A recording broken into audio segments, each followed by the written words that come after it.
So welcome everyone. For the folks online, we do have 2 residents from Fairfax visiting our meeting this evening. We're delighted to have them and their interest in our work and the general work. So welcome and thank you. Thank you so much. Absolutely. Feel free to always come back. Tonight we have a couple of different things from our normal programming. We do want to approve the meeting minutes, so we'll do that when Gary gets here.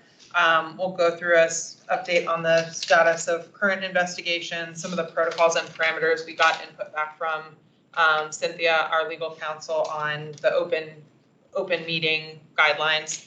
And then we're going to go through a mock investigation using the sample complaint that ACPD provided to us during training, just so that everyone can kind of see what information we'll have in front of us, understand what information you're expected to have reviewed before we have that hearing, and how we're going to go through, the different policy considerations, the IPA findings, the ACPD OPR findings, and just kind of practice, because there is a sensitive balance we have of wanting to be transparent and provide, visibility into the process and be compliant with FOIA, while also protecting sensitive PII, and just kind of making sure we're in the habit of recognizing that protocol.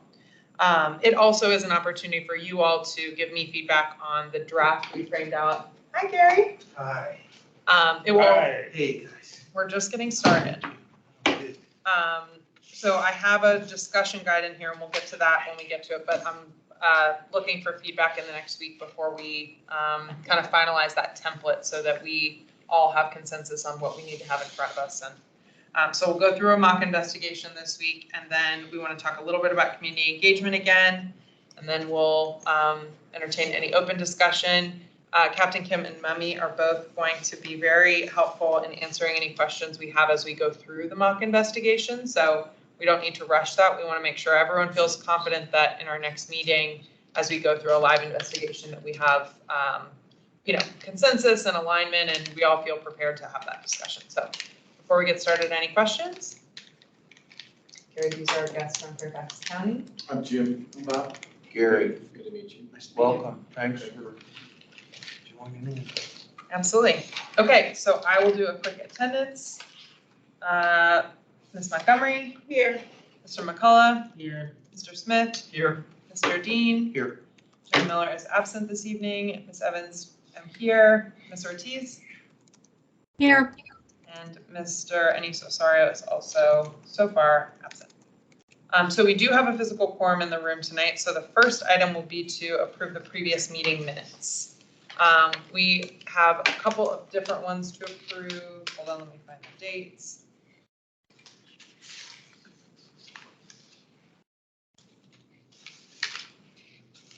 This will be, I think, for September 13th. I have them right here. Okay. Oh, perfect. Excellent. Thank you. Oh, just September. Okay.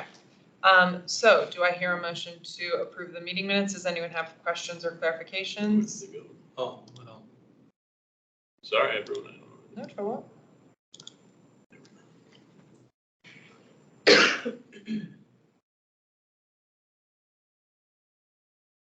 So we did talk last time about the investigation protocol and some of the associated parameters about the disciplinary and process and the appeals timelines.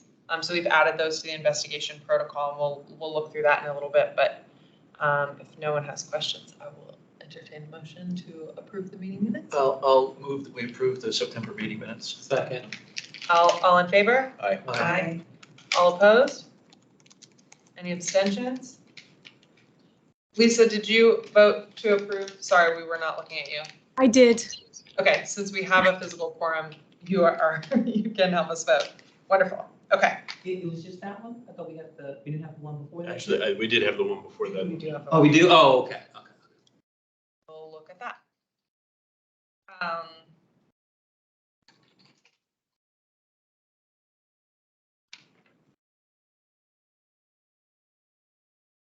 This is a great web tutorial for anyone who hasn't been with access.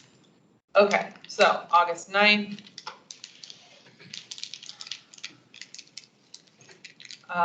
We did open investigations, follow up on training. We're going to send individual emails to folks where we need to keep doing training. Any questions or revisions to the August meeting minutes? I'll hear a motion to approve. I move that we approve the August meeting minutes. Stellar, second. All in favor? Aye. Aye. All Aye. opposed? Any abstentions? Wonderful. September and August approved. And actually, based on those meeting minutes, it looks like we have to We did approve the the July July one. one, as yeah. well. Oh, why not? We're here. So July 12th, 2023. Throwing me back, feels like a year ago. It does. Okay.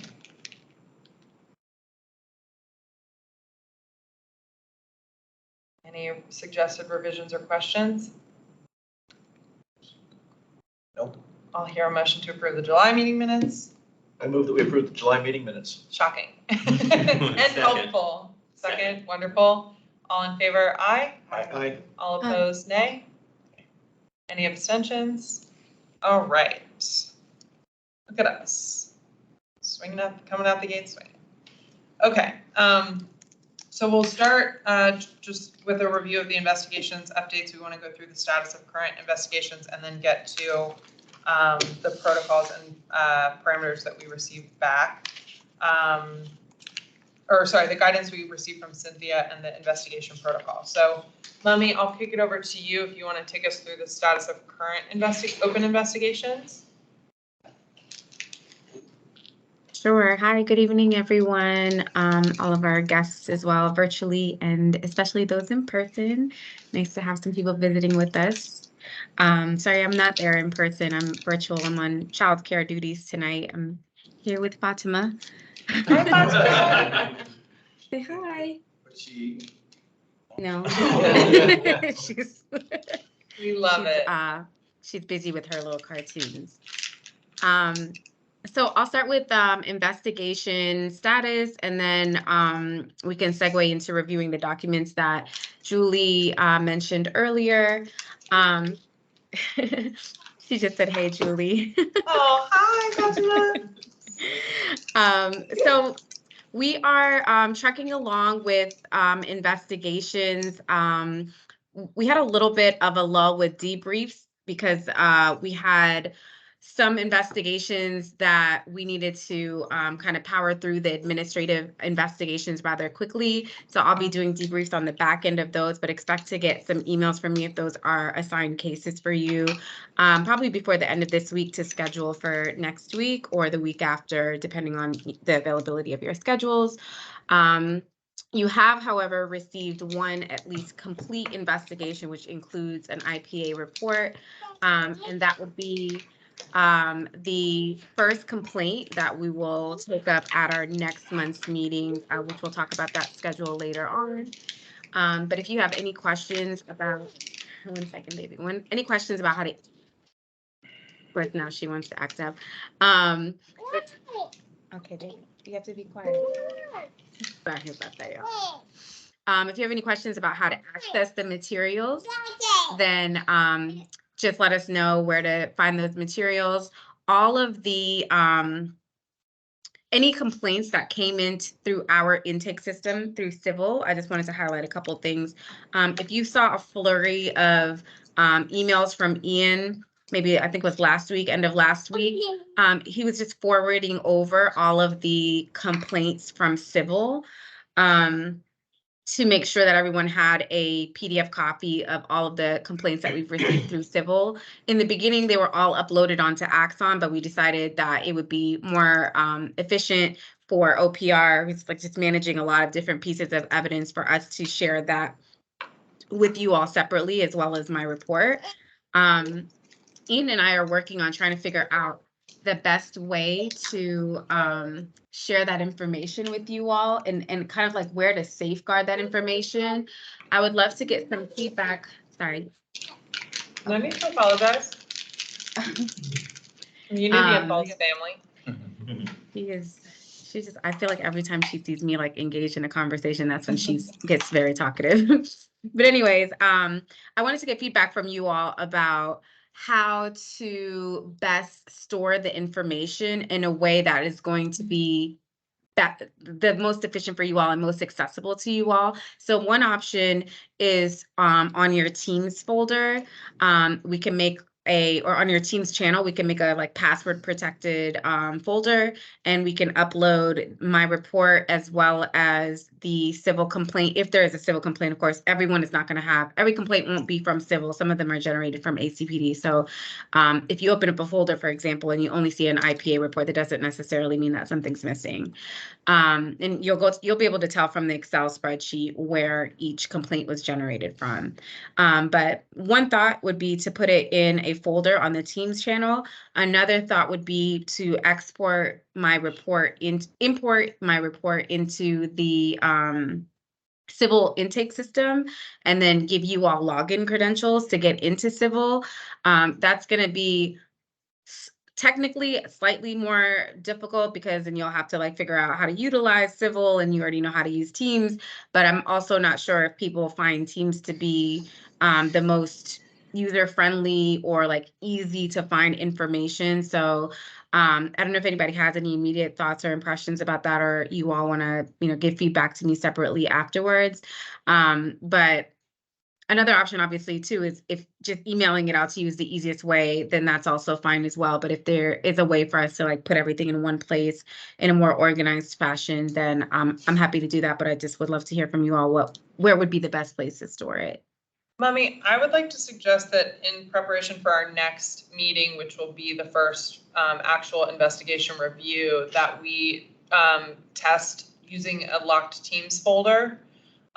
Because that Friday when we send out the agenda and, remind everyone about the meeting, we want to have people confirm that they can access all of the evidence, and then make sure that when the discussion guide goes out on Monday, folks have a chance to ask any advanced questions or let us know, that they've been able to access everything. So we can talk through that a little bit more specifically when we get into the mock investigation. But unless others are opposed, I think because we have Axon access as a separate site, it might be a little bit cumbersome to have a third login that we need to manage. But if anyone feels differently, I'm also happy to talk through options. That sounds good. Cool. Yeah. Excellent. Okay, I'll try let's go with that, and I'll shoot out an email, let you all know when it's been uploaded, and link the folder so you know where to find it. Okay. And we'll be in close coordination the Friday Does that before. one still get, I'm sorry. Will we get notice of when something is loaded in? That was my That's question. all we Is that- need is is that- notice. Is that the one that gives us automatic notice then? Yes, but I also will want to make sure that as we're leading into the investigation, that like whenever that was uploaded, we will draw your attention to the link and make sure everyone has access to all the documents that we need. We can put the discussion guide there as well so that folks can use that in their preparation. But we really want to make sure that everyone, while the two, assigned kind of COB members will have been briefed throughout the investigation process, we want to make sure everyone has reviewed all the evidence before we come in for the investigation, because especially, with things like the body-worn camera footage, it's just really important that we all have a common understanding of what information was available for the investigation as we go through the review. I prefer the one location, but just like you said, as long as there's a how-to for people who aren't familiar. I'm familiar with it, but. Yeah. And I also, like the one place. just to clarify, I'll still send out an email, so you'll get some sort of notification. But it's more so if you want to go to one place where you can find everything all in one spot, or let's say you want to go back and reference something again, then you'll have a place to go to that may be a little bit easier than having to sift through your email. So it's just kind of like a secondary, just more organized way to store the information. And so just one question, you referenced another site for body worn camera. I haven't seen any body worn camera. I mean, I've only had limited debriefings, but is that available to everybody now already? Okay. When you go into Axon, you should have like any of the emails you got from Axon that says you have, I think it says evidence.com in the email, and you click on that and it will show you all the ones available. On the Friday before, we'll draw your attention to like what code to put into the ID so that you can search for just the things relevant. And in the mock investigation, we'll go through this, but you'll see the list of evidence that you should have access to. Okay, but that's not been associated with the reports that we've gotten so far, like all the. Those have come through as email, so Right. you'll be looking for the evidence.com link and you'll sign in using your credentials, and you should see a full evidence list of all the complaints and investigations so far. So it'll look like like how we see all that evidence, it kind of looks like that, but when you click in, you just see that it's, Okay. I mean, because I stopped looking at some of those recently. I looked at all of them when they first came in, and I didn't see yeah, we anybody. didn't get them until late, we didn't get them until later. Okay, Start getting them until, we didn't That's start. why- getting them. okay. In the week before we do an investigation, we'll make sure everyone knows what number to search so that you're just looking at the evidence for a single Okay. case, and you can make sure you've gone through all that evidence before we sit for a review. But it's in that exact same place. Like how Okay, sometimes, okay. like sometimes it's a call All right. and you don't know, or sometimes it's written, sometimes it's.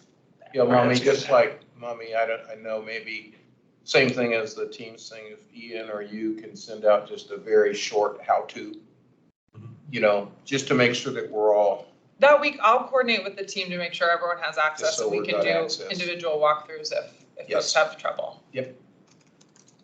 I want to be Yes, mindful. I've been that doing Mummy and those Ian are- during the are- debriefs as well. Sorry, Yeah. Julie. I was just gonna say, Mummy, I just want to be mindful that I know the two of you have a lot on your plate and they're doing a lot of heavy lifting. So I'm happy to help make sure we do the perfect. technology access amongst ourselves. I appreciate that. Facilitate. Um, One thing I can do is help with technology access, so thank you. I appreciate that. Two other just quick things for investigations. One is that OPR recently went back through all of the like inventory of evidence to make sure that everything was linked together. So you shouldn't have trouble now putting in a case ID number and being able to pull up everything. It was there were some of them that weren't all linked together, so sometimes it would be a little bit more difficult to find a particular piece of evidence, but that should be resolved at this point. So just let me know if you have any issues, but should be good to go. And then the last thing is there are some investigations that I think we kind of touched on this a little bit last time, but if they have to go through a chain of command process for discipline, if there's a sustained allegation or a grievance process related to the discipline, those particular investigations may take a little bit longer than the 60-day original time frame that we talked about, or that's in the ordinance. And so we anticipate that there are probably going to be a few cases that we're going to send an email to you, Julie, on behalf of the COB to get an extension for. Specifically, this is outside of the blanket kind of ones that we had extensions for before the video operationalized. So just wanted to make sure that you all were aware of that, and then we'll send the extension request in writing to you, Julie. Yeah, I just want to recap for anyone joining us on the phone that we, in our initialization of our kind of complaint intake and processing, doing the joint reviews with the IPA, we had some infrastructure access kind of facilities level issues that caused us kind of an upfront delay. So where we have a timeline for completing investigations, we initially asked for a blanket waiver until we could get the facilities in place that we need to be able to conduct the joint and parallel, or sorry, the independent but parallel investigation process properly. And we will use that tool as infrequently as possible, but we also want to make sure that we're setting up a process that's repeatable and compliant all the way through. So wonderful. Thank you, Mummy. Okay, so do you have additional input, or should we kind of look at what the first two documents we have are? We have the guidelines for open meeting discussion, and then we have the COB investigation protocol. Do you have opening comments about that, or should we review them generally? Nothing other than the investigation protocol document is still the same as the last time that we went over it, with the exception of section number 6, which is the disciplinary process, if it's applicable. So I would probably just draw the attention there and read that off. And then if anybody has any additional questions, open the floor up for that to see if we need to make any additional adjustments. But essentially what I tried to do was just pull together the different pieces of the ordinance to make sure that you had a kind of a step-by-step guide of how the process goes when discipline is involved and what the kind of timelines are that are associated with that. And then the second document, as far as the parameters goes, that was drafted by your outside counsel as guidance for you all to use, kind of like a quick cheat sheet, an interpretation of the ordinance, and any relevant state laws that you all need to be mindful of in terms of what information needs to be anonymized when you're discussing complaints during your public meetings. Wonderful. I'm just gonna, at a high level, walk through these for folks joining us online and who may not have kind of followed this thread, but we developed our COB investigation protocol for how the COB will review the two reports, one we get from ACPD OPR and one we get from the independent police auditor, Office of Professional Responsibility, and the independent policing auditor. So the way we've designated this, since we have many members and we can't meet in groups of 3 in conformance to public meeting requirements, we'll assign 2 COB members for each investigation. I'll be as probably an interim protocol, but we'll figure out the chair, and 1 other COB member will be investigation leads on individual cases. They'll be briefed after the complaint comes in by the independent police auditor, and then be given access to evidence through evidence.com by ACPD. After the investigations are completed, we'll have a closing debrief to understand the outcome of any of the interviews or kind of findings in the interim, so that we can better understand the report findings. We will put together a discussion plan for public meeting, and we have a sample of that we'll go through tonight, so that we can go through this with the group. Again, the expectation is not that the whole COB won't have reviewed the evidence and the report findings, but that only 2 people really need to be following along as the investigation is going through, so that if, for example, we identify, a list of people to be interviewed, we watch the body-worn camera footage and we have other questions, we can, highlight our interest in different information to both ACPD and the IPA during their investigations. So we will make recommended findings for this investigation.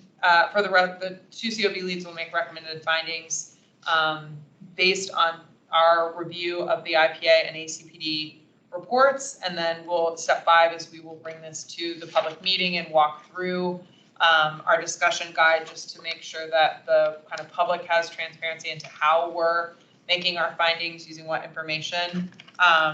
That's where the guidance from our outside counsel becomes very pertinent to do with anonymizing. You don't have to switch, Ian, but anonymizing and de-identifying county officers, county personnel, community members, and then making sure that we have the ability to kind of distill our discussion to factual statements, avoiding specific identifying, times or locations that would allow people to unanonymize our kind of protocol.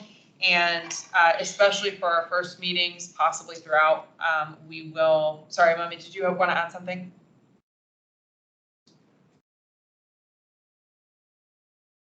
Your hand is raised, but you're on mute.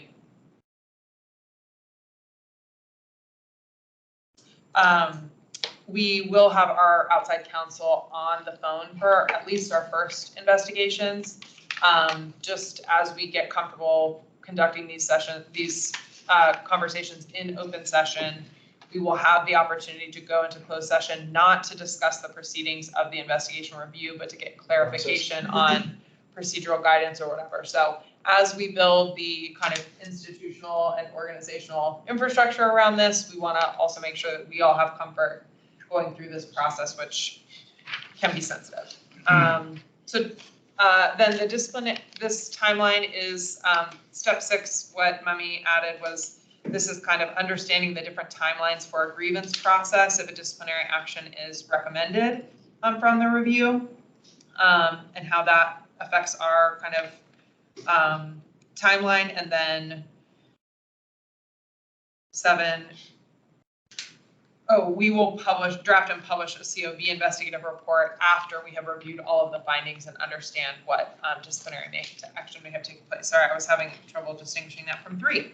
So I'm glad we went through that, because I feel like it's straight in my head. Do any members of the public or COB have questions about these 2 documents and how we're using them?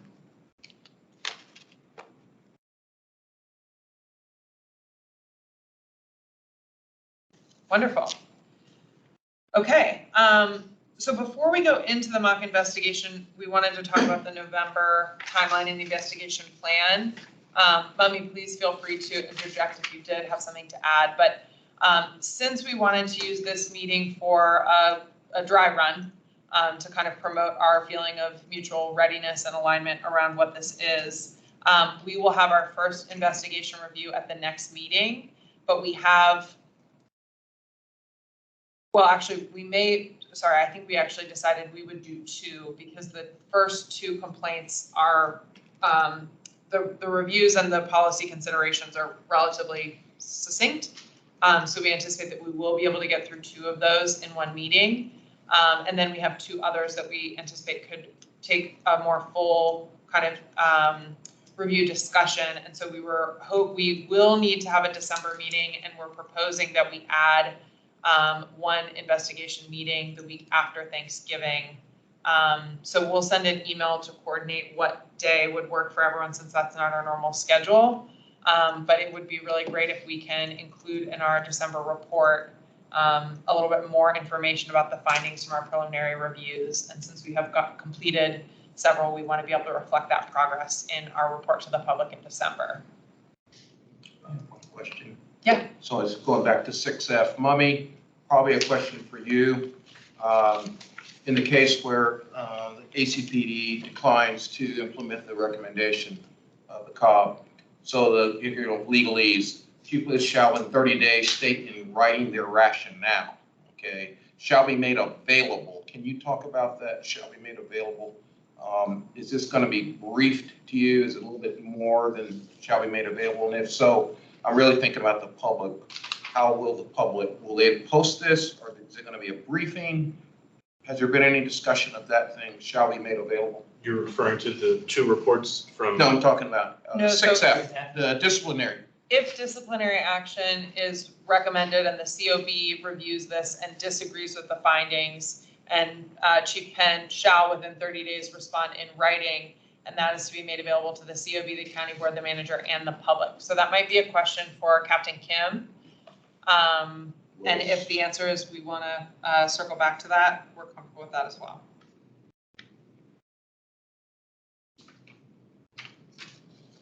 Mummy, did you get that? Shall be made available. Yes, I heard the question. It shall be made available means that my interpretation of that is that would be publicly posted. We haven't talked about where it would be posted, whether it's on ACPD's website, our website, both.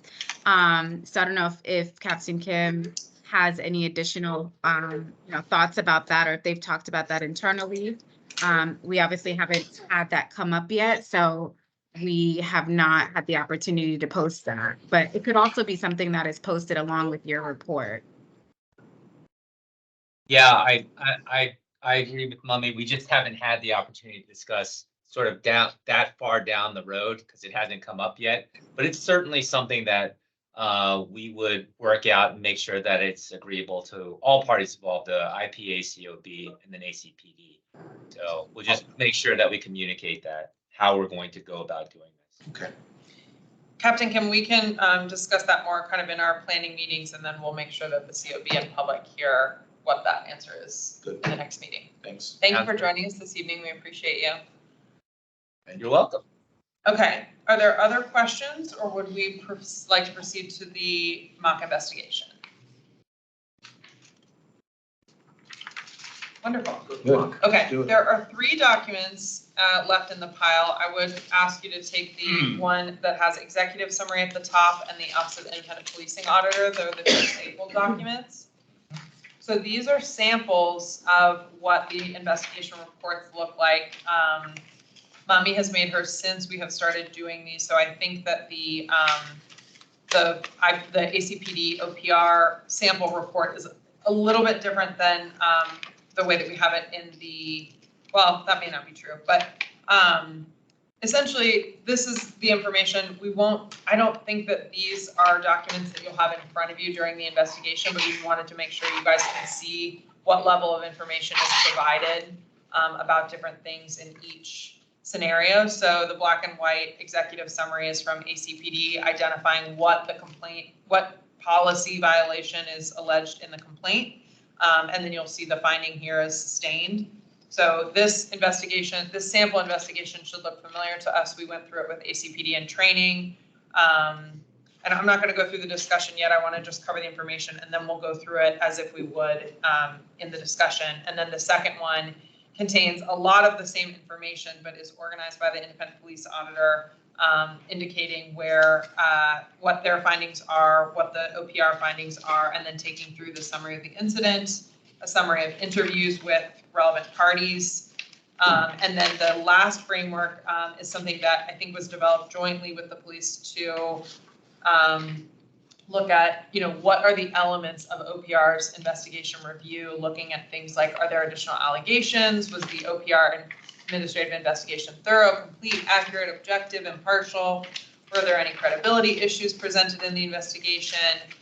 So this is this is separate from the information that's presented in the ACPD guide, but is a review of, did the IPA find any kind of shortcomings in ACPD's review of the facts? So you'll see in this case, both the findings are sustained and all of the investigation kind of framing questions are fully addressed. So does anyone have questions on those two documents? These are things that the IPA report will be in the Teams folder, and the ACPD report is going to be on evidence.com. Again, before we do a real investigation at next month's meeting, I'll send out an email with the list of evidence that everyone needs to have reviewed and the reports and where to find everything. And I will certainly be able to confirm that everyone has access and can go through that.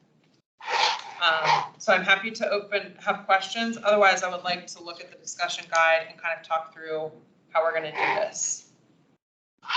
Lisa, Charles, Anika, Dave, Gary? Okay. That sounds good. Since we have in-person guests, I'll give you guys a chance. Do you guys follow and have any questions or input? Good so far, thanks. Wonderful, thank you. Okay, so we have a 2-page discussion guide. It may end up being longer than that for different ones, but the framework here, so I want to say we developed this template not using the sample. We developed it for the first investigation. We didn't want to make a template based on something that was, generated. Generative data is, or what is it, synthetic data.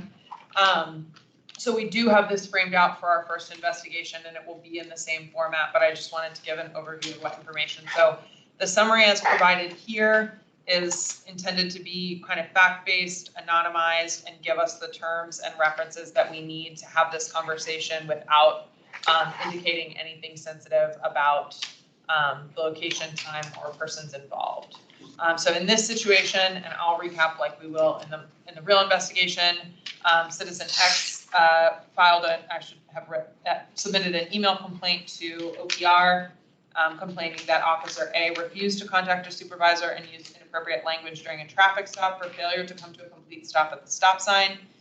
The encounter took place at a stop sign controlled intersection in snowy weather. Citizen X reported that Officer A could have given him a warning due to mitigating weather, and that he, Citizen X, requested to speak with a supervisor multiple times during the interaction, and that Officer A audibly used inappropriate language as he walked away.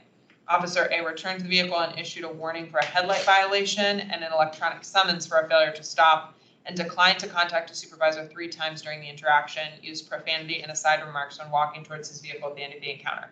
So this is kind of a review. This information is based on not just the complaint, but also the evidence that's been reviewed. So this is meant to kind of frame out what the situation is, and then you'll see on the back, we have a list of evidence to illustrate, what information is available to corroborate or dispute the scenario in question. On the front, we just have a summary of the location, persons involved, so that we have a quick, sorry, Anna, you jump around here. So good at keeping up, I really appreciate it.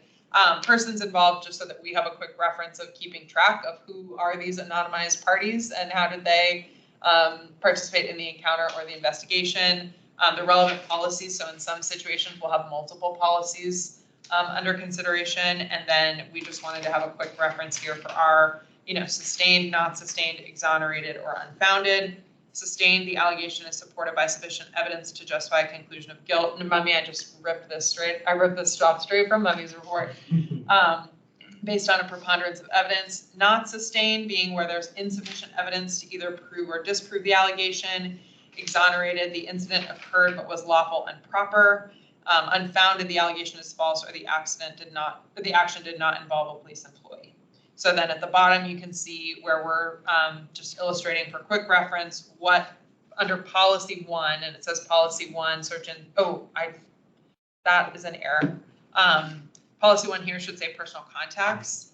And so that's the relevant complaint here. Where there are multiple, we'll have those so that we can see for the IPA and ACPD, what did they find on each kind of allegation identified within the complaint, and that will just be easy for us to reference. Ian, you're my favorite. And then the COB members who were involved in the investigation process, the assigned leads, will come to the COB meeting with a recommendation about whether we agree with or disagree with the findings, but I don't want to put that in writing until the COB votes. So that's why that's basically. Like the 2 assigned? Yeah. Yes. So going to the back, the discussion. If you could, under sustained, if you're saying law enforcement community board, that's where we would say. We will agree or disagree with their findings. So where they conform and it's sustained, we will agree or disagree kind of uniformly. I might need to work on how we would. I might need a or a different format to say, where there is a divergence between, let's say the IPA says that it was not sustained and the OPR says it was sustained, we will want to agree with one and kind of our findings. So I'll work on that. This is exactly why we wanted to have this exercise.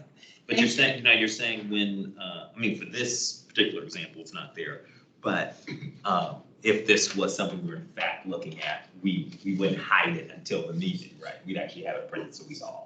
Well, no, I don't, in the discussion guide, I don't want the leads to put down that we agree or disagree because we will vote and then we'll populate that. Because after. I see what you're saying. We want this to actually be what we said, not what we recommended. Yes, right. And going back to the protocol, we will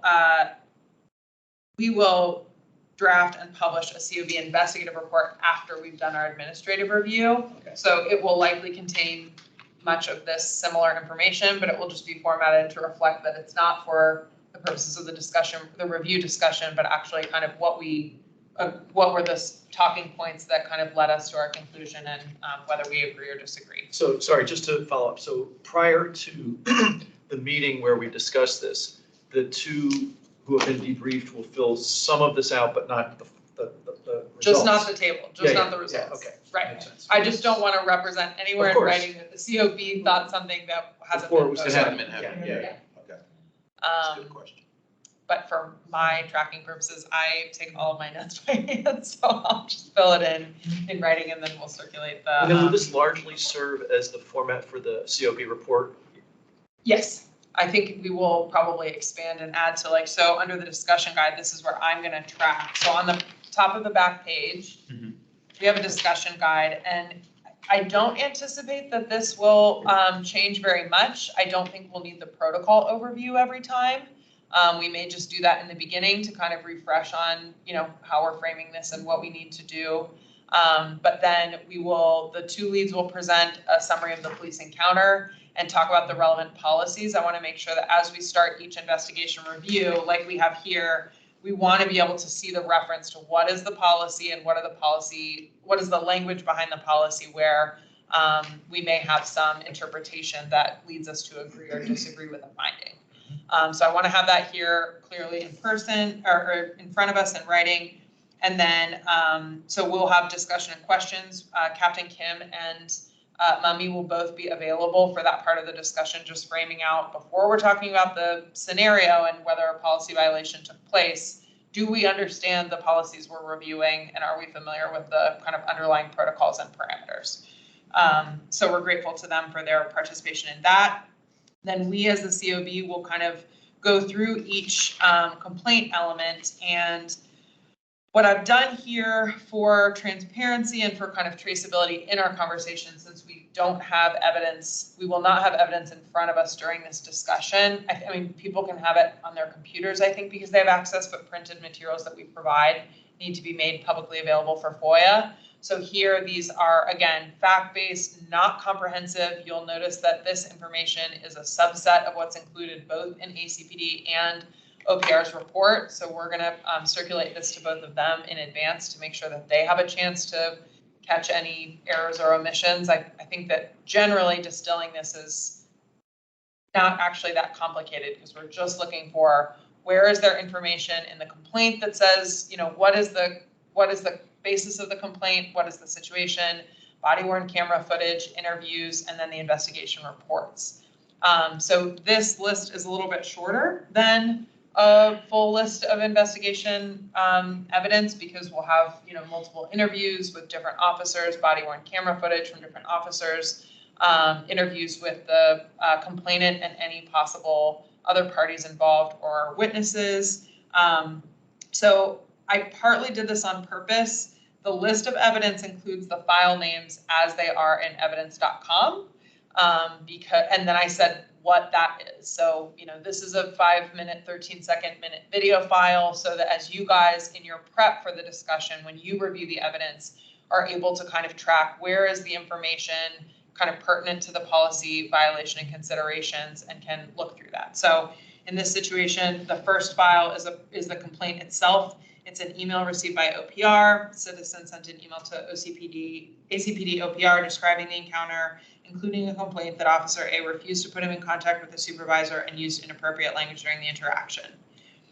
So we'll talk through that and just, again, this is relatively straightforward as synthetic data, but where we may have questions about, language or inputs we want to identify, make sure we understand what is the basis of the complaint. Officer X, BWC body-worn camera footage, the Axon links are actually labeled a little bit differently, which is why I did this. Here it's very clear that this is body-worn camera footage, but in the other ones they say things like extraction 1.1, Axon body 3, and then sometimes it will have a name. So the only thing I'll change is where it has a name in the file name, I'm going to use the anonymized name. But then again, we've tried to identify, in the first body-worn camera footage, 6 minutes and 39 seconds of video, at around the, close to the 2-minute mark, interaction with Citizen X, Officer A initiates the stop, approaches the private vehicle. Initial conversation is mutually cordial. At 2:45, Officer A returns to his vehicle. 4:16, Officer A reapproaches Citizen X's vehicle, stating that he can issue a warning for the headlight violation, but has to issue an electronic summons for a stop violation. Citizen X requests to speak with the supervisor at 3 different points during that interaction. The Officer A declines to, sorry, that's not captured in here, declines to put him in touch with the supervisor, and Officer A mutters inappropriate language while walking away from Citizen X's vehicle. So we'll make sure that we kind of can follow here, but this I think gives the fact-based account of what is visible in the evidence that was used in ACPD and OPR's report to make their determination and findings. Officer Y body-worn camera footage is a slightly shorter video because the Officer B arrives on the scene a little bit later. Officer A approaches the vehicle where Officer B is standing and they verbally, so Officer B in this scenario is standing by the initial officer's car, waiting for him to come back from the initial engagement. And they have kind of an exchange across the vehicle about how the traffic stop is going. Officer B asks if any alcohol is involved. Officer A said he didn't have any reason to think so. And then Officer A tells Officer B that he plans to issue a warning for the headlight, but he says the safety hazards of the weather conditions require the failure to stop merits a ticket. In that body-worn camera footage, the audio is not clear enough, I don't think, to hear the same conversation that's captured in body-worn camera footage from Officer X. Oh man, sorry y'all. I think I got a couple of these things mixed up. Again, why we're doing a dry run. But because that information is included in the initial investigation or the initial officer's approach to the vehicle, you can hear that he used inappropriate language and declined to speak with the supervisor. So then the last file here is the ACPD investigation summary and findings. And as we can see from their sample report that they sustained this because he did not, he refused to contact a supervisor and used inappropriate language during the interaction. So we can then discuss, any of the evidence if there's like a clarification or things like that. We want to be fact-based, we want to be anonymized, but then we'll come to a place where we can, say, okay, the the report findings from IPA and OPR are the same. They were both sustained. So do we have any issue with any elements of, you know, how either of them came to that conclusion that we would want to note in our report? And then we will entertain a motion to vote on a recommendation. So in this case, I'm going to pretend that Dave and I went through this one together, and we both recommend that we agree with the findings that the policy violation is sustained. The complaint against the policy violation is sustained. And then we will entertain a motion to vote on whether or not we agree with the COB recommendation, and then we'll adopt that finding. It's not straightforward. This is why we have this discussion. I mean, I think one of the keys is during the discussion that we all have to remember to use the anonymized, titles, and we could just discuss it, right? Each classification, each charge, as it were. Have open discussion, right? I mean, that's the whole point. Right. Yeah. So my thinking is, because we will all have reviewed the evidence, we probably won't go through that list of evidence exhaustively, but you guys will have that on hand so that as we have a question, right? So I think we'll have the summary. We'll look at the investigation review findings from IPA, OPR. The two summary leads will point to, in this case, the body-worn camera footage clearly indicates that he refused to contact a supervisor and he used profane language during the interaction. So it's very clear that the policy violation here is sustained. We recommend agreeing. If there's a question about, some policy language is not as succinct, there are situations that will be a little bit more complicated. So the discussion of relevant IPA and ACPD findings, again, Mummy and Captain Kim are online if we have questions about their kind of review of this information during their investigation, if we want to, any clarification. But everyone will come to this discussion having reviewed that evidence, having reviewed the two reports. Reviewing the two reports is very helpful in contextualizing what is the policy we're talking about, how did they come to this determination, and then looking at Mummy's, I think that the COB leads are equipped to say, whether or not during that briefing we had, questions that then did get addressed during the investigation, which so far has been a smooth process of the initial briefing and the closing debrief on the investigation cases. So yes, in this scenario, you may say, well, personal contact policy, in this situation, I don't think blah, blah, blah, and we can hear it all out. I think saying what was said here is clearly profane, not too much to arbitrate, but we want to make sure that everyone on the COB kind of understands how and why this lines up the way it does, and whether we agree or disagree with the findings.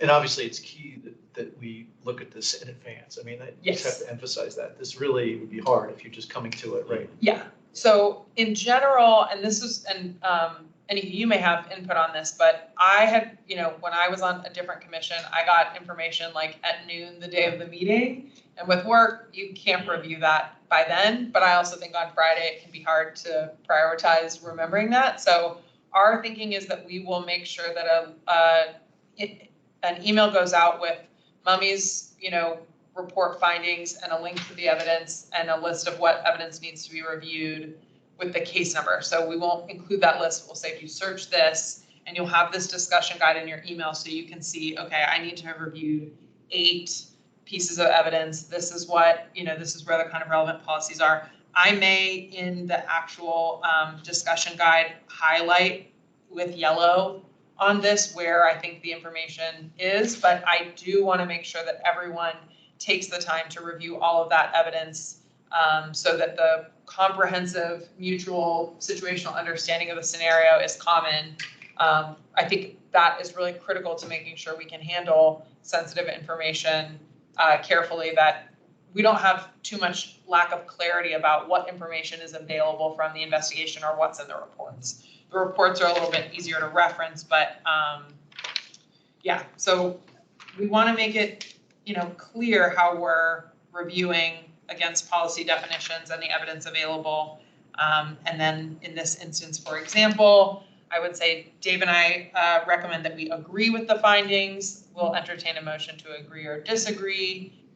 Dave, in this scenario, wouldn't be the one to probably make that motion, but if somebody else wants to move that we agree with the mock investigation review findings of sustaining the allegation both from the IPA and OPR, I will hear that motion now. So we don't have to do that one because it's big. But, and then I'll jot down a little note and we'll be done. That's good. I think the outline's very helpful. One thing that we discussed is, other recommendations that may stem from this. So other recommendations we have, there's a new language training or something would be an example. We found out some new language training that is also could have. So then in this, At the top. where would that recommendation go in this discussion guide? I will suggest that we are likely not going to need the protocol overview, and I'm going to add here discussion of any additional policy considerations. We probably won't arbitrate that in the discussion, but we can identify where either the discussion leads or kind of interested parties want to include that in kind of additional policy reviews that then can get included in the investigation report, review report. Mummy? Yeah, I was just gonna say, maybe one other thing that might be helpful in the discussion guide is to just highlight any central issues that you all are gonna wanna like hone in on for purposes of discussion, or what exactly is gonna be before the COB in terms of voting. So in kind of like a narrative form. So like, for example, was officer one verbal, the whatever words he used, a violation of personal conduct? Was his refusal to contact a supervisor a violation of the personal contacts, that sort of thing, just to kind of synthesize it down into exactly what the scope of the discussion should be. Okay. Yes. So I'll add that under. After relevant policies, maybe? Yeah. As a category after relevant policies? I'm going to put that. Yeah. Yeah. So it'd be relevant policy and the other policy, and then it'd be key questions or key questions to consider, maybe, and then you'd say. Yeah, guiding questions. Okay. Yeah, I like that. Just because, again, we want to have a comprehensive opportunity for discussion, but we also want to be, focused on what the matter at hand is under our review authority. I like this as you guys have done some great work on this. Julie, this is a great discussion guide. Lisa, I know what I'm going to say has interested you, and I don't think it's time for us to talk about this, but I think a piece that needs to be in here is related to data trends. We started talking about early on. I know, Mummy, we've talked about this too. I know we don't have this yet, but this is like, are there trends? What's the data telling us? Is there a trend, say, over the past year? And I'm not making this, I'm just using this is an example. Is this the second or third of these, say, in the past 3 years? And so this is not this data mining thing, but there's a thing that needs to be discussed. It's mainly, is this here? And I know we've talked about, do we have our own data? Do we use the police data? And we haven't built that yet. I don't want to build it tonight. But I just want to plant a seed in our head that I think if we decide to put it in there, that's fine. Or we get version 2. If there's a piece of this. Yeah, so I think right now, because we're just really doing the initial ones, we can figure out what that format looks like. Well, I think this is different here. But I think we can start mapping it out, because I know that in our 2023 annual report, we want to include, a summary of the investigations we reviewed and where there were sustained or not sustained or exonerated, types of things. So we will work iteratively, and I'll do the same thing. I don't think there is enough overlap in the policy violations in these initial ones that like a data visualization is necessary. I don't either. But I think as we get farther into it, Yes. we want to be using that for our own tracking. And I think that might be something that we preview before the meeting, because we don't want to be updating public publicly available information in real time in that way, so much as we as the COB want to kind of retain our kind of common understanding of like, you know, God, is this the 17th personal contact thing That's that what I mean. was, Well, you know, we not may see- exonerated? But see, the case is the case, Mhm. and that's really what we're talking about. But when we get to recommendations, Right. there could be other things that we recommend. But when we track this, will we be able to pull out of whatever tracking we have, the policies that were implicated? Like over the last 20 complaints that we reviewed, let's say in the future, we can go back and say 5, 6, 7, 10 of them related to this policy. Could we So- track them by classification or charge or however? I think maybe the best way to include a narrow view, so we're not, again, like constantly reporting real-time updates, but would be useful is where we are identifying the relevant policies, we can have a sub-bullet that says, third, you know, personal contact, you know, review this year. And it's not the full set, but it's like for this specific type, how many of these have we heard? Because as we get into more of these, we won't be able to just tally that up in our heads. And we don't want to include the whole suite of information, but that way Sure. we can see But we like, could check that. Mhm. I mean, I don't know how we would check that though. How would we know if it's, so, we'll be tracking them, like every investigation that comes Okay. up. And I Yeah. think we want to Okay. include that in the report. So I'll see if I can, I mean, I think this is partly possible through our case tracking that would be good spreadsheet. if we knew in the case tracking Right. what the policy that was under discussion was. I can set up another tab. I don't know that we want to complicate the status tracking, but as they get closed and we say exonerated, sustained, not sustained, unfounded, we want to track, you know, for each type, you know, how many of them were this, because Yeah. one thing that's useful is, for example, if we get a lot of unfounded or not sustained complaints of the same type, that can help us target, you know, community outreach or Exactly. vice versa. Like it helps Right. us direct some of Right. that. So I think for the discussion guide itself, I'll plan to include the number that we've heard in a time period of that same type, and we won't see that show up. Like I'll include it, but it will say, you know, 0 previous personal contact violations in 2023 to date. And then in that tracker where I think you all have access to that spreadsheet, it's not public, but you can all review how many are in the backlog, how many have been, you know, cleared, administratively cleared. And then we can just look at that. So if you want to see that, we'll have the real time, but we don't need to include the whole set here. Yes. So I think that's a really good suggestion, Gary. Thank you for that. It could be one 5 year. I mean, we can talk about the period. Lisa, I know you That's had your all hand right. raised. I don't want to interrupt. I just want to say two things. First of all, and I'm with Gary, we don't have to get into a big whole data thing, but I really like the comment that Julie made about if you see that things, we get a lot of things that are not sustained, that we need to take that to community outreach. Because what some of the data and some of the research that's been done in this area shows that when a lot of things are not sustained, it clearly means that the community doesn't understand what the policies are. So I'm really glad you made that point. But the earlier point I was going to make is that it isn't just about how many of this kind of violation or how many of this kind of complaint, but also where in Arlington are the complaints, are these incidents happening? Who is it happening to? What's the age group? So, you know, there's other things that we're going to want to look at because there are other patterns that are relevant. That's all I want to say. Yeah. Yeah, we did have some discussion of what kind of information to include in the discussion guide versus maybe highlighting somewhere else. So for example, we talked with ACPD, the way they report, you know, locations is some 100 block of some street. So that for citizens who are kind of tracking this, they have some awareness of like how much of this is happening, you know, near my house or where my kids go to school or whatever for situational awareness. But we also want to be mindful that if we include specific dates, times, or locations, we start to get into situations where you can de-anonymize the data. So what I'm just going to say right now is when we have a meeting in 2024, after we've completed this kind of sprint of investigations where we have enough a consensus to work through.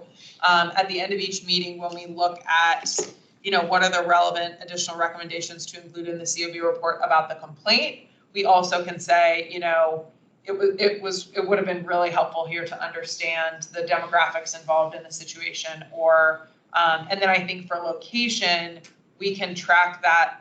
I will take on that we track that in the spreadsheet separately and draw attention to where there are trends, but not include that in this discussion. So that we can, the investigation leads can draw attention to, this is the kind of thing that's always happening in this. So do we need a separate chart for that? I mean, I think we just want a separate tab in the same spreadsheet. Okay. We can keep all the data in one spreadsheet. That will minimize our file We need to stuff. keep the investigation. But we want to be able to account for, are there commonalities in, the kinds of people or the kinds of locations or the kinds of stops or the kinds of policy violations. So we'll be mindful that we can update this and include different things. We want to be uniform, but we also want to be adaptable. So, Mummy? Thanks, Julie. Just building off of the commentary there at the end with you and Gary, I would definitely advise that you want to try to keep the scope of the investigation and the information around it as narrow as possible. Yes. When you're looking at these investigations, it's similar to if you're, on a jury or something, right? Like you're kind of sequestered because they want you to kind of just be focused, laser focused on just the facts of this particular investigation and the actions of this particular officer. So to the extent that you're looking at any sort of other data or information, it should be just if there's relevant training history for this officer that's pertinent to the investigation, or disciplinary history. If the allegation is sustained, then you're speaking to that. Another area that it could possibly come up is, if you're making a policy recommendation and you've noticed that you have made a policy recommendation across several investigations, that you want to make the policy recommendation again based on the facts and circumstances of that particular investigation that's before you. But at most you could reference similar to previous investigations, numbered XY, whatever number, we are reiterating our recommendation to do X, Y, and Z. But really, your investigation report should just be focused on that particular investigation so that it's completely just based on those facts and circumstances. And that's to keep it both easier for you, but also in fairness to the parties involved in the investigation. I think that the best place for you to talk about things on a broader scope is in your annual report. That's where you're going to discuss patterns and things that you're seeing. And also, I think in fairness, that's where you're going to have more information, right? Keep in mind that the data we're looking at is a small universe of data, right? It's just traffic stops that, for example, that resulted in a complaint, but it's not all the traffic stops around the police department. So there's thousands and thousands of them. We might look at 50 of them. So, keeping that in mind as well, you need to have probably at least a year's worth of investigations to say that you have observed enough of a particular practice to determine that it's a pattern, if you will. So you wouldn't have enough information on one investigation, at least for several months down the line, I think, to draw a reasonable conclusion that there's a pattern that needs to be addressed. Yeah, that's an excellent point. We'll just keep this format streamlined as it is. We will track that, and maybe what we want to do is quarterly or biannually have a meeting discussion where that is really helpful in, we're not associating the demographic data that we collected or the location data with an individual case, but we're saying how many of these, happen in these places, and we can do a roll up and everyone can look at that and say, well, and that's where, the board structure is useful in that analyzing that data is a lot easier when we've got different people with different lenses from different parts of the county, being able to say well, this keeps popping up in my neck of the woods, so. Yeah, if it is an allegation that sorry, Dave, you mean to cut you off. I just want to say, if it is an allegation that has to do, let's say bias policing, right? Yeah, Then maybe there might be some conversation just as context around the demographics, but your foremost goal should always be to keep that analysis focused on the facts of this particular investigation. But obviously, like, if it is based on something like racial profiling in a particular neighborhood, then obviously that needs to be accounted for in the discussion as well. But that's not obviously going to be every single investigation. It's still something, though, to look at broadly, at the end of the year that is helpful. Right, and I was going to say, maybe what it leads to is a request for additional data that has not resulted in a complaint. You know what I mean?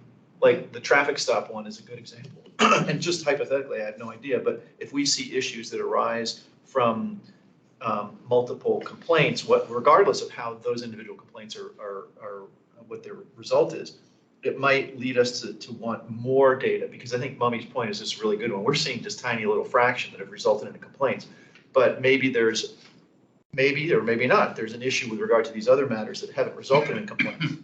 Just, yeah, right. So that It's kind of the inverse policy of stuff if is a people are longer making a process. lot of unsubstantiated complaints, people aren't complaining about blank because they can't see it, that's separate. So I think we maybe want to time our kind of initial policy review for right after the ACPD annual report comes out, because it's off cycle to ours, that their data and then, our access to other underlying data and, working with them to interpret that and understand it is where we can kind of cross-reference and say, okay, we've seen 12 cases total and 8 of them were blank, or more than half of them were in this part of Arlington or whatever. So, right. And Lisa had a good point that, this could go both ways. We could be helpful in potentially educating the community about the way a particular policy is intended to operate, whatnot. It could go either way. It could go be like, the Arlington police are having a problem with this particular policy, or the public doesn't understand it, right? But that longer term stuff is going to take a while. It could take a year or more. It's going to take to really gather I that. like this, I like what you have. So this is the discussion guide. yes, So then. that's what you'll have in front of you. But then after this is all done, we made our vote, we set off the website. What's our report going to look like? I didn't want to make a synthetic report. Okay. So what we'll do is the 2 leads will draft our report, and it will probably be a kind of reformatting of this to highlight any discussion elements that, weren't captured in the plan, and then solidify our agreement or disagreement with the findings, and we'll circulate that by email to the COB for review before we treat it as final. And that way everyone will have a chance to look at that, and I'll make sure that we have extra time for review after our first one, so that can be a template that everyone is similarly comfortable with. And I welcome additional thoughts and input. Like, I think this is relatively casual in terms of formatting, but it is meant to make sure that we're not sifting through 7 pages of information to get through what is meant to be a focused discussion. But in the report, we may want to add, more expansive context of, what our interests and concerns were. So I see ruminating. I'll give us a second to process. What's the general time frame for the report post meeting vote? I don't think it's stipulated, so I think we're going to want to be efficient. Yeah, maybe we should shoot for a particular. Right. 2 weeks. I would suggest that we at least want to have it done before the next meeting, so that then we can vote at the next meeting to approve or not. So so this is a discussion, but we're voting during the discussion, aren't we? At the end of the discussion, we're voting. So it's that's But then public, we and may that's- have additional recommendations or policy things that we want to include, and the discussion guide as printed won't capture our verbal inputs about policies. But our decision has been made during The the vote. decision is It's made. really just Yeah. our write-up of what's happened. right, but we don't have to really vote to approve that write-up. then. Right, we may Yeah, just it's- want to make an Right, administrative but we item may of just- making right. sure that everyone has seen it, everyone reviewed it, everyone sees where their input was reflected or And accurately reflected. what we're saying, it's all here, it's all been part of our minutes then too. So then, I'm just trying to think just trying to think of ways where we're not too duplicative. And also where we don't necessarily, end up in a situation where the minutes say we said X, and then the report says we said maybe more Y than X. Okay. Even though none, they both are correct, but I'm trying to make it where it's, where it's a little more streamlined. I don't know if it But we really should do matter need to if there's deviation from the minutes, because people may still submit their written suggestions afterwards. So, I mean, the minutes will be posted online, the investigation report from the COB will be posted online. Right. Any associated public documents will be available online too. So I think we might be okay, even if there is a bit deviation from the meeting. So then if, I agree with you, like the next month we'd have it there, but then within that same time, if there's other, like you were saying, I totally forgot about the leeway we gave for dissenting opinions and all, or concurring opinions or other rationale, whatever. Then within that same amount of time, if someone was so inclined, they'd have to get back then to the two people responsible for writing. And then does that become part of that final statement, whatever said? I mean, someone could have a lot to say, typos and all, and you just like, okay, that's you, and just stick it in there.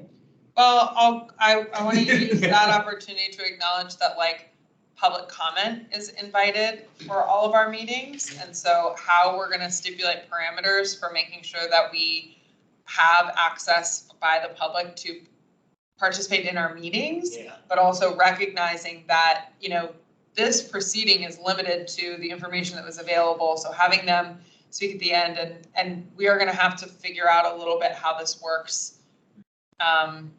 That's why we wanted to do a mock, is that we don't want to learn it all at once. Right. There are going to be, particulars of different situations that we will want to work to make sure we handle responsibly at different junctures. So I appreciate thinking through the forecasting of that. And as I said, I think that in transposing this into a report, I'm not too worried about the risk of transcription errors. But yeah. Or just creating, because one thing that I like about this, I like this. But then, just putting myself in the same frame of mind that made this, then to make the next report, it's like, do we want, we don't want to be in a situation where I think we're doing too much new. So just how do we? It probably will be most of this stuff just gets kind of copy and pasted into a different format with the findings from the meeting based on our vote. Yeah, with and a little bit of discussion. Right, a summary discussion. Right. Yeah, right. I mean, if I'm thinking just in terms of least work for compiling it, it would be, some format of this, and then potentially the meeting minutes attached as an appended to the end, so that we would have the minutes of the full discussion. The meeting recording will be available online too, so if people really want to watch the full, deliberations and our discussion, they're welcome to look at that online as well. And then we can include any individual opinions or concurrences or dissents just as appended to the bottom of the form. But I think we could probably figure out the format, like you said, since we don't have a completed case yet. Once we have one, we can send it out. And then similarly, if anyone has any inputs on formatting, or probably after we do one, it'll be much easier. This is really good though, and I can actually see how it can almost become almost a form fill.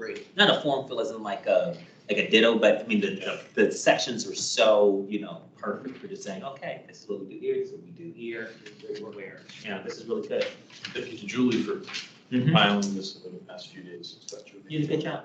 Well, I was going to say, Mummy, thank you for your participation there. I do absolutely feel like we would be lost without you. So keeping us focused on the task at hand is really valuable. And to the COB members for kind of thinking through this collectively, it's why we're a group and not a person. And it's cumbersome, but it's important. So what do they say? Nothing worthwhile is ever easy. And for my clarification, Art, I thought the IPA's reports were public like ours. They're not?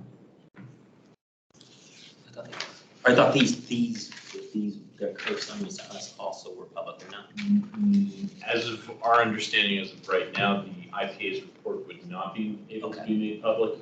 Mummy, if I'm wrong on that, please correct me, but that's where I believe our current understanding is. Yeah. So it would be made available to you all for your review before and during the meeting, but it is not something that would fall under the FOIA requirements for meetings, nor is it considered, based upon the ordinance, just how the county ordinance is worded. Okay. And Mummy, again. Not that there's anything in here that makes it.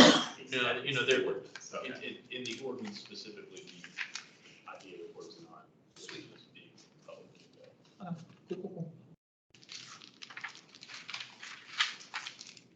And also ACP's That's report, correct. the OPR report is not going to be publicly available. Yeah, I knew theirs was. Right, right. But I thought that.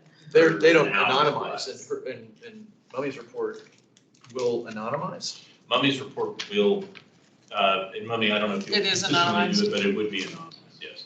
Just for an additional layer of. Yeah.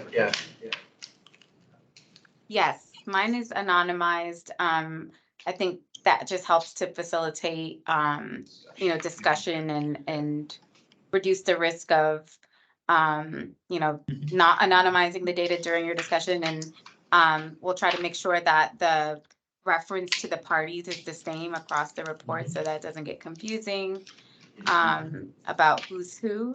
But the only report that will be public is as it stands right now, is the COB's report. Okay. And then I don't know if your discussion guide, if you're planning to, publish that. You said in the discussion well. guide then too, right? Sorry.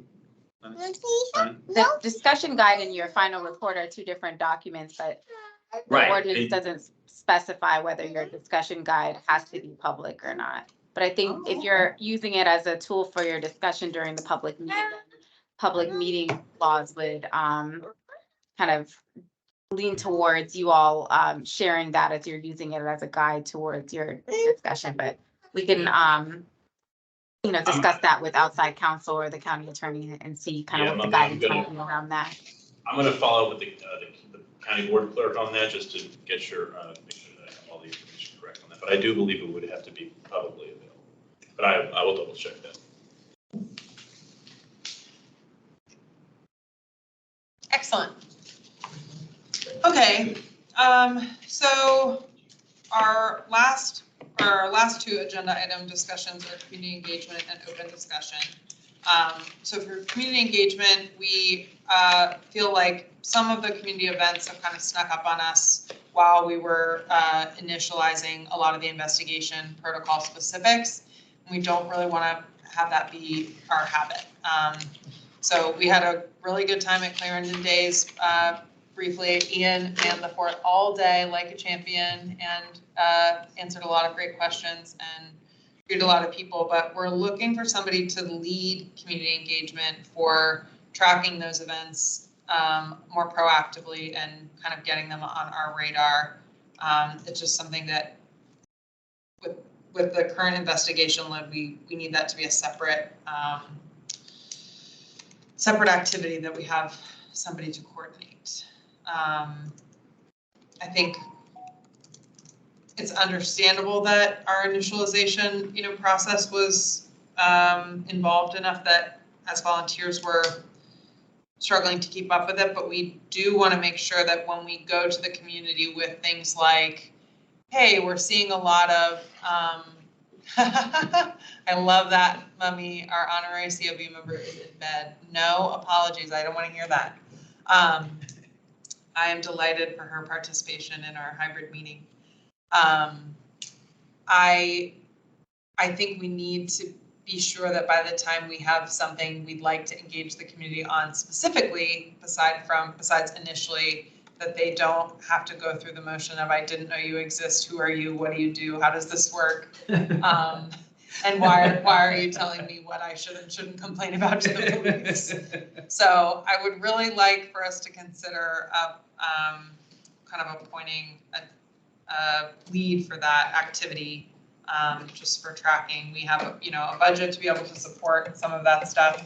Anika and I were just saying maybe a holiday reception where we can get folks together like we did with our annual or inaugural kind of annual reception, would be useful, where we don't have a specific target audience, but we can host something like that. So we need help with that, and we're hoping that somebody can help volunteer to coordinate a little bit more of that with me, Mummy, and Ian. What time frame are you looking at to have that type of get together, if you thought about it? Because we're going into a real busy season where people are going to be in and out of town with family and doing activities. I would really love for a board member to volunteer to kind of be coordinating that by email and text with the group, so that we can get those things on the calendar more in advance and we can all plan to participate in them. How that time frame works out, will kind of depend. But if we can have, 3 to 5 COB members at certain events and make sure that we have 1 or 2 going around a little bit more proactively, we just need somebody to be able to kind of think through that and plan it out while we handle the bulk of these investigations and the end of year report. So we just have our hands full and we need a little bit more help. So we're hoping that somebody will volunteer to lead that activity. Can we have that, I guess not make have it where someone makes the decision like right now, because you want to see if you are even capable of doing it. You have it in your time, in your schedule. So instead of someone just saying yes and then they can't because things came up or they didn't realize how busy they were, can it be something that we just discuss offline and in our group chat and stuff? I think the group chat is a great place for folks to make people aware of like this. I just heard about this event. It's coming up. Yeah. I think we should stop it. But I think then we want somebody to kind of take the lead on saying, what would we need to participate in that? How many people do we want to show up? Talk with folks about who's going to be available and have a little bit more visibility that where we can have a prior understanding of what the scheduling commitment is, that like Clarendon Days is an all-day event. If folks can show up for an hour or so, that means that we have better representation throughout the event. And I just think that there are more opportunities than we can kind of track given our other workload. I'm gonna throw my name in the hat. I'll probably co-lead this, but Ian, remember at Clarendon Days, the woman that we ran into that said, hey, I can connect you guys with some good organizations.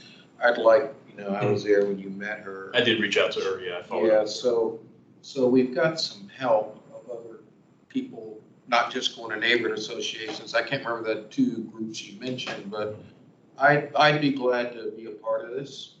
I think I reached out and I courtesy copied you on the reaching out to the Aurora Hills Association. Yes, you did. Near I live, hey, we'd like to come out and talk to you. So, yeah, put me down to work with Mummy, and then I'll round up where I can.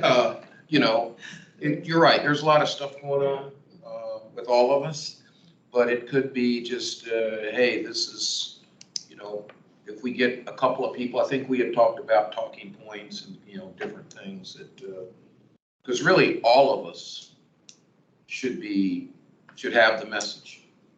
We're all part of this, so you don't have to have a job title, right, to be in community engagement, Well, So, I think that leading that activity can be leading coordination amongst the group offline, Exactly. right? That's kind of what I'm thinking. We all want to be involved, but we also just need to be able to do that.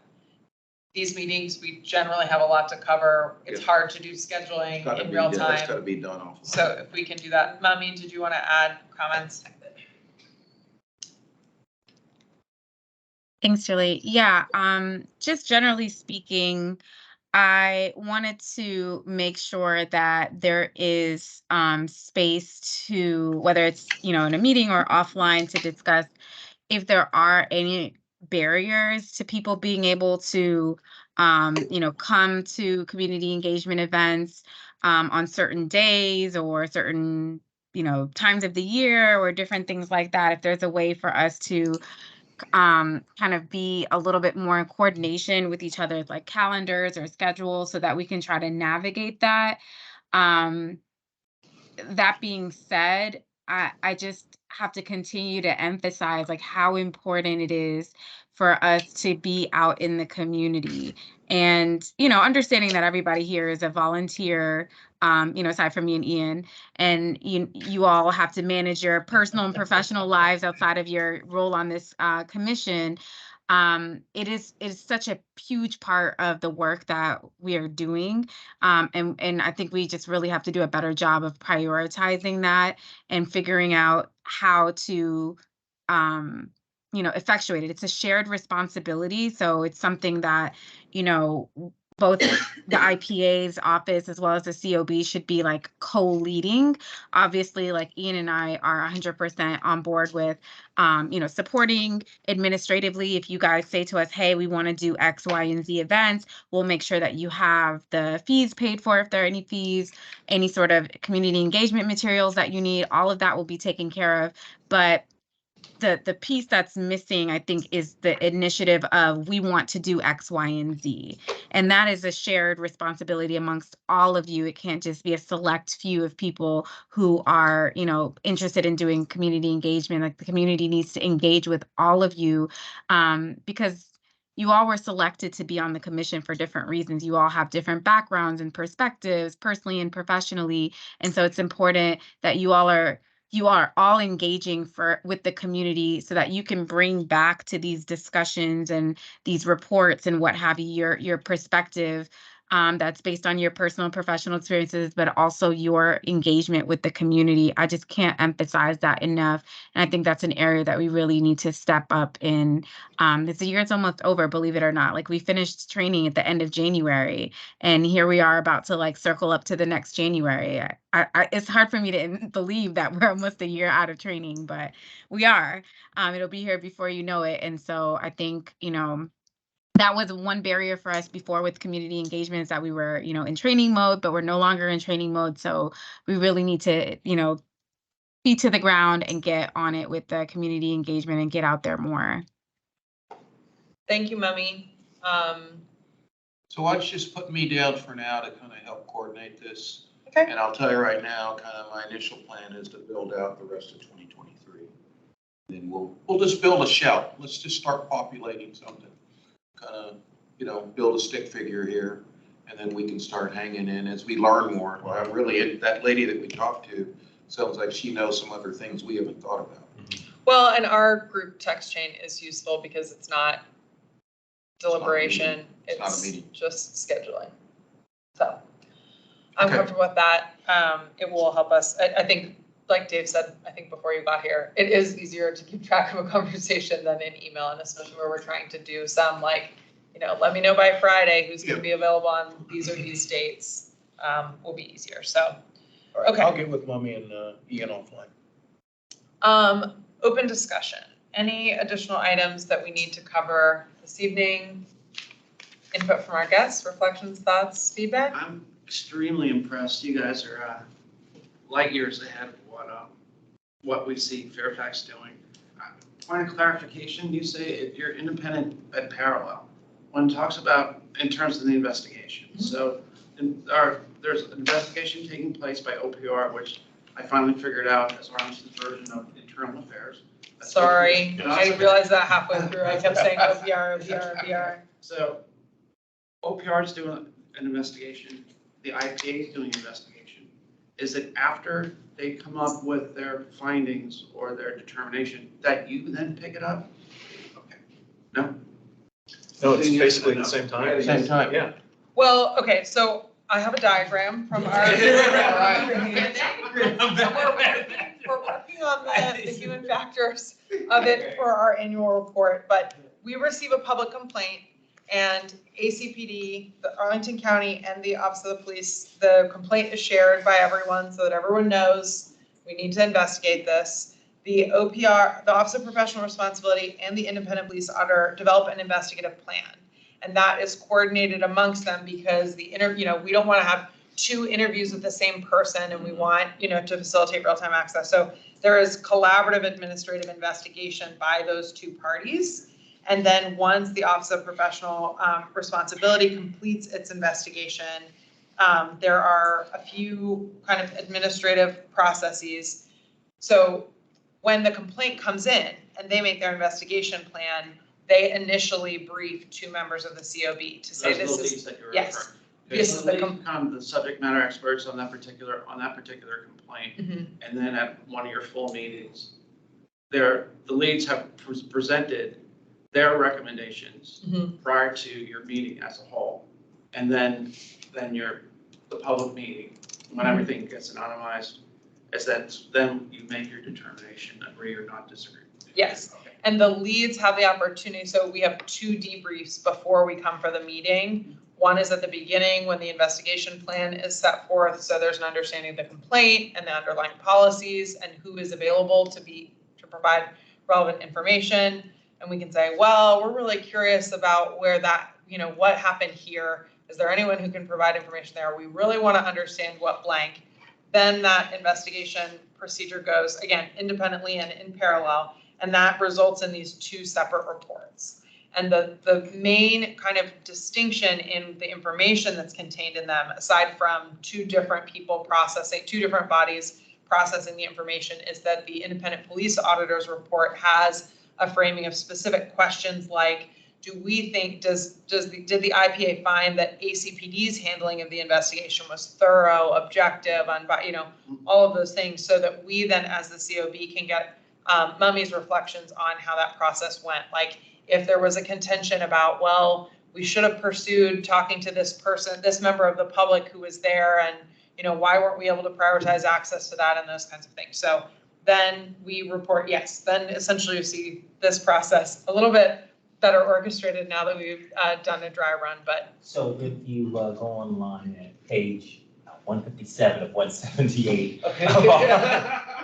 I think that was our annual report, the one where we put all the different. It's page 157, 178. Yeah, 178. It's right here on. But it's down right here on our website. So under our publications, IPA publications 202, IPA notable report, and you'll see you'll see the graphic detail, right, of what was there. All right, thank you so much. And for Mummy, I just want to say Richard Schott, the IPA from Fairfax, says hey. Tell Richard I said hi. I will. I am, I'm astonished 157? That you have, you want to engage the public and you want to have an outreach to the public about understanding. And I'm saying why? Fairfax doesn't even allow public comments at their meetings. But what, I mean, are you selling and promoting what you do? The process so that people know it's here, that they can. Exactly. what we have found at some of our preliminary, so we did have like an annual reception, and some members from other COBs attended. There were members of the public there, members from ACPD there to kind of walk through. Great, thank you. What did we do in the first year? How are we getting started? What training did we complete? How are we going about this? What work do we have left to do? And then as we've gone out into the public, we do get people who say, oh, I didn't know this existed. Oh, what is that about? What does that involve? What are the authorities? What's the model? And so, our initial task is familiarizing the community with the fact that this exists. And then, as I mentioned before the meeting to you all, that like distributing literature about that and making the complaint portal accessible to different people so that if there are people who might not have felt comfortable bringing their grievance to ACPD through their complaint portal, they understand there's an independent path for them to talk, with folks about their interactions with the police and have the confidence and the kind of independence and transparency. And then I think, as we discussed during the meeting, as we get into policy level kind of reviews, trends, and what are we experiencing? How does this comport with the larger data set? Helping the public understand what we're seeing about, well, a lot of these are exonerated, for being unsubstantiated, or a lot of these are, coming up this way. And then publishing a report at the end of each year so that the public can see what is the result of this work, how does the process work? What are we finding? What are we working on? So we have a kind of our first annual report was a little bit thin because it was predominantly training and getting set up. And our MOU and our readiness resolution was us meeting all of the requirements in the ordinance to say we could receive complaints and review investigations. So we are, 6 to 8 months into that process, and as you can see, iteratively developing, how it's going to work. And it's helpful to have members of the public reflect on, what does this mean? Why can't you do that? Why would you go about it this way? We were selected to be somewhat representative of the members of the community, but because there's only 7 of us, we do not fully represent everyone's experience and perspective. So we just want to be open to that. Yeah, I almost look at, that's our customer. Really, because we are the community. I mean, we're citizens here, and we're just representing them. Yeah, it's almost also, the police forget, well, not generally speaking, some police officers forget that they're there to serve. And you're not necessarily, this committee is serving, but in addition, you're an independent server. You're not the police serving. So you're serving in a different capacity, for different motivations. And because somebody might go to the police department to put in a complaint, and they might not get that complaint put in, not because the process might be kind of, let you go away. Right. So, our kind of stated goal, and I don't have the language right in front of me, but our kind of mission is to increase and promote trust between members of the public and the police. So for the same reason that we want to do community outreach, we want to do ride-along, so we have opportunities to engage with officers and understand what the experience of. A lot of people should be doing ride-alongs, and you should let them know, at least in Fairfax or in Reston, police will come and pick you up and drop you off. I'll have all your neighbors talking. And say, why did you get pulled? So it makes it easier for some people that don't have an older person or something. They don't drive, or they don't, at night or something. And the community engagement, as Mommy was saying, is so incredibly important. Certain things start out really well. Like I've noticed the Fairfax County back in 2015, they started a committee called the Communities of Trust, which is basically to build relationships and trusting relationships between underserved communities and the police department. Unfortunately, it's morphed into, it's independent, but it's morphed. You attend one of those meetings today, and 98% of the attendees are law enforcement, whether it's the sheriff's department, police department, FBI, and maybe 1 or 2 people from the community. And that's sometimes too much of a danger, one that's specifically just police outreach, where having a board such as this doing that makes people feel so much more comfortable. Well, our ACPD just held 2, I think, different events, but it's annual and it's called Coffee with a Cop, and they kind of make themselves available. So, recognizing that they have, an Office of Professional Responsibility and community outreach, there are in-house efforts amongst ACPD to build and increase their own trust and trustworthiness with the community. But the idea being that there are people who may not feel comfortable or approachable or safe or secure, doing that for any number of reasons, having a separate and independent path to be able to do that, and making sure that circle, that loop gets closed, is kind of our purview. So. And for Captain Kim as well, it's palpable, the level of respect and trust that you have in working with the Arlington Police Department. It's palpable. You can sense that in the room. So congratulations, guys. Thank you. Thank you guys for joining us this evening. We have achieved all of our agenda items, so I don't need a motion. I declare the meeting adjourned. And I'm grateful to everyone for being here in person, clearing out those meeting minutes. Yes. Really gets our We had administrative an hour. cleared out. So thank you, everyone. Mummy, Well done. you tell Fatima that she's welcome in person and virtual every time. We love the I need to keep enthusiasm. those instances few and far between. Okay, well, on the rare events that they poke through, they are more than welcome. Thank y'all. I appreciate y'all's patience with us. Have a good night now. evening. Who should I email that And out? for those that came from Yeah. Fairfax, if you all need to reach out for Julie, support at any Yes. point, you know, Hey, feel Julie, free what's a to good email? circulate We'll that make sure you have, information. they have your email address. Perfect. I will Thank you. Was she talking about us? Yes.